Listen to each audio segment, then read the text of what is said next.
Udah apply lamaran ke beberapa perusahaan tapi masih belum aja dapat panggilan. Mungkin ini penyebabnya.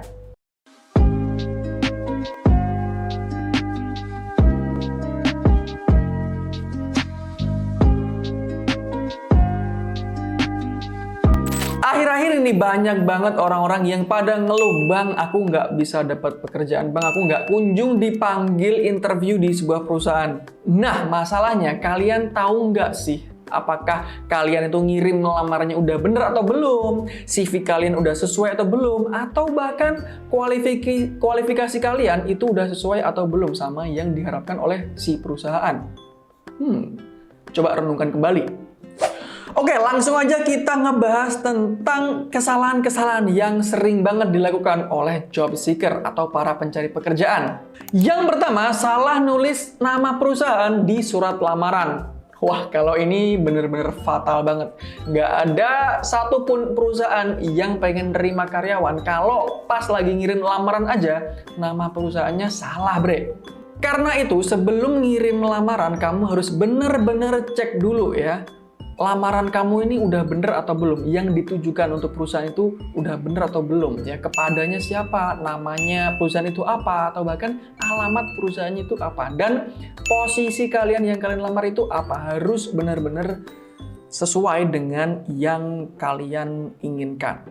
Nggak cuman itu, secara personal ya, perusahaan juga bakal sakit hati kalau ada orang yang salah menulis ya, nama personal ataupun nama perusahaannya.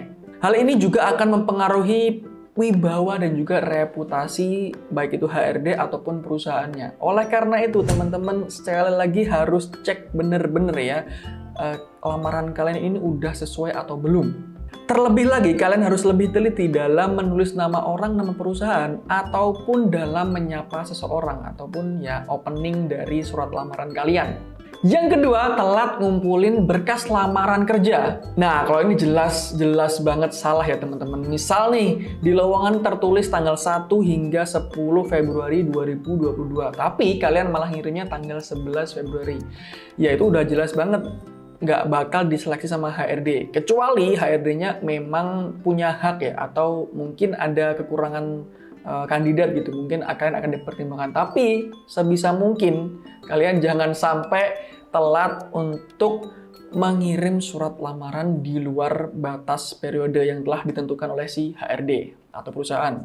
Karena apa? Karena perusahaan sendiri atau HRD sendiri itu juga punya puluhan ya, bahkan ratusan job desk yang harus dilakukan ya. Jadi nggak cuma nyeleksi data-data kalian doang, dan emailnya itu juga bakalan penuh sama data-data dari sang pelamar pekerjaan. Jadi kalau kalian udah capek-capek nulis surat lamaran tapi kalian nulisnya atau ngirimnya di luar batas periode, udah itu bakal ngerepotin banget sama si HRD-nya. Oleh karena itu, kalian jangan sampai lupa ataupun kelewat batas periode pendaftaran, dan jangan terlalu overthinking yang akhirnya malah bikin kalian ragu ya. Jadi usahakan kalian yakin dan mantapkan dulu sebelum mengirim surat lamaran. Yang ketiga, tidak sesuai dengan kualifikasi perusahaan.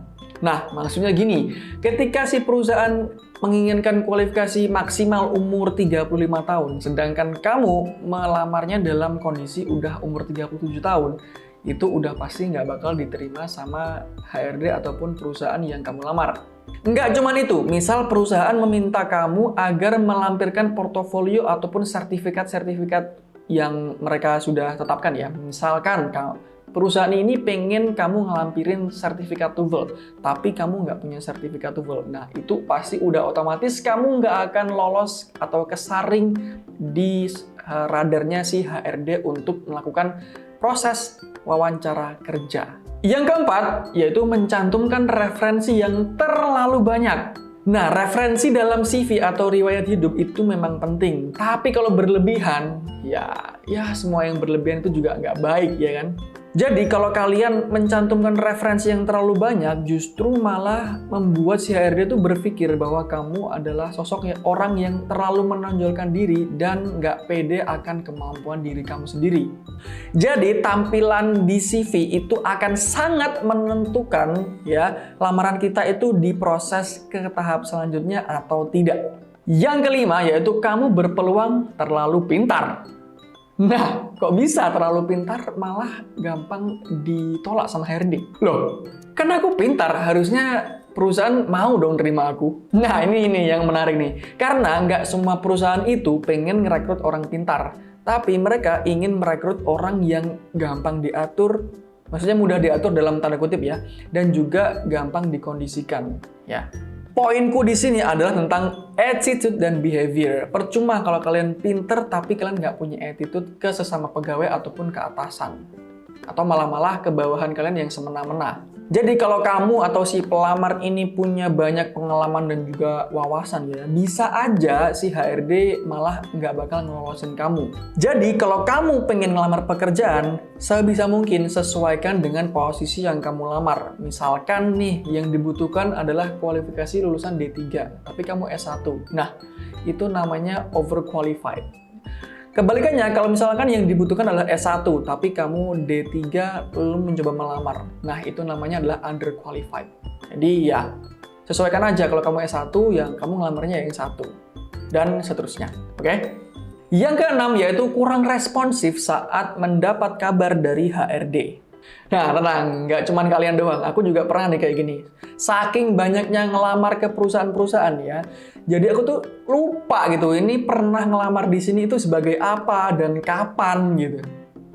Misal gini nih, dan waktu itu pengalaman juga ya, HRD dari perusahaan X itu ngabarin aku via telepon. Lalu dia mengatakan bahwa selamat, kamu akan lolos ke tahap selanjutnya. Terus aku juga bingung nih, jadi kayak ini perusahaan yang mana ya? Terus posisi yang aku lamar apa ya? Karena waktu itu aku ngelamar di perusahaan dan di posisi yang berbagai macam posisi dan berbagai macam perusahaan juga. Jadi kayak ya udah, ketika kita bingung dan nggak tahu, otomatis si HRD juga bakal ilfil deh. Ini orang paham nggak sih apa yang dia lamar dan sebagainya. Jadi pastikan dulu sebelum kamu melamar ke banyak perusahaan di banyak posisi, kamu mencatatnya, baik itu misalnya di Excel atau di laptop atau di HP, ya apapun lah dicatat ya. Misalkan nih, hari ini tanggal sekian aku ngelamar di perusahaan ini dan di posisi ini. Jadi ketika ada pihak dari perusahaan menghubungi kamu, ya kamu bakalan tahu nih, oh ini perusahaan ini yang aku lamar di posisi ini dan lain sebagainya. Jadi kamu udah paham dan siap ketika dihubungi oleh perusahaan. Oke teman-teman, jadi itu tadi adalah beberapa kesalahan yang sering dilakukan oleh job seeker atau pencari kerja. Ya, gimana? Udah paham atau belum? Kalau belum, silahkan kalian tuliskan pertanyaan kalian di kolom komentar. Nanti sebisa mungkin akan saya bantu menjawab. Oke teman-teman, silahkan share video ini ke teman, keluarga, ataupun saudara kalian jika video ini bermanfaat. Akhir kata, saya Vic Martino and thanks for watching.